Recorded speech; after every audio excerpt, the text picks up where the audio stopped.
Hello guys, good morning, good afternoon, good evening sa everyone. I'm back.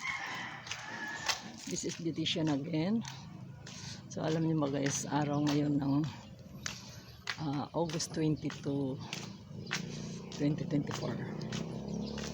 So special day para sa akin dahil ito yung araw ng aking kapanganakan. As of now, kahit araw ng ating kapanganakan, so kailangan magtrabaho tayo. Tara guys, samahan niyo ako guys sa aking paglalakbay papunta sa bahay ng aking client. Titignan natin kung makarami tayo ngayon. So shout out lahat yan sa may mga birthday, happy birthday. Kasama na ako doon sa araw na to. So nandito na tayo, malapit na tayo guys.